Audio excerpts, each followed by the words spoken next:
तर मुली अपहरणाच्या मुद्द्यावरून ठाकरे सेनेचे खासदार संजय राऊतांनी सरकारवर जोरदार टीका केली आहे। नंदुरबारमधून सर्वात जास्त मुली गायब होतात। राज्यात कोणती टोळी कार्यरत आहे? सरकार का गप्प आहे? बोलत का नाही? असा सवाल राऊतांनी केलाय।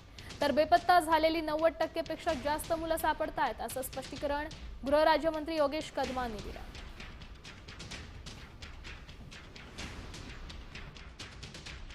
मुंबईतून मुली गायब होण्याचं प्रमाण वाढले, बेपत्ता होत आहे।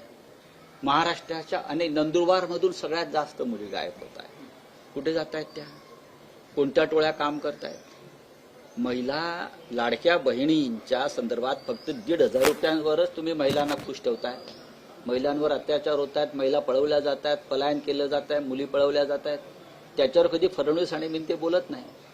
फक्त लाडकी बहीण आणि 1,500 रुपये हाच त्यांचा अजेंडा आहे। या विषयावर बोला। मुंबईतून मुली का गायब होत आहेत? कोणती टोळी इथे काम करते आहे? महाराष्ट्रामध्ये अल्पवयीन मुलं ज्यावेळेला हरवतात किंवा बेपत्ता होतात तेव्हा त्यांचा तपास घेण्यासाठी आपण विशेष मोहिमा राबवतो।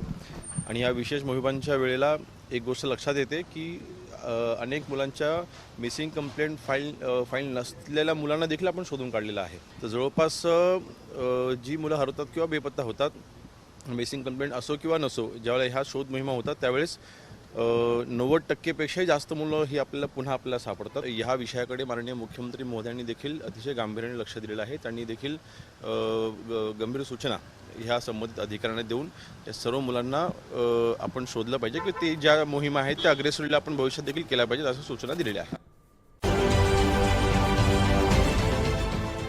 देश विदेशातील प्रत्येक घडामोडींचे लाईव्ह अपडेट मिळवण्यासाठी आता साम टीव्हीच्या सर्व सोशल मीडिया प्लॅटफॉर्मला लाईक, फॉलो आणि सबस्क्राईब करा। तसंच सर्व नोटिफिकेशनसाठी बेल आयकॉन प्रेस करायला विसरू नका।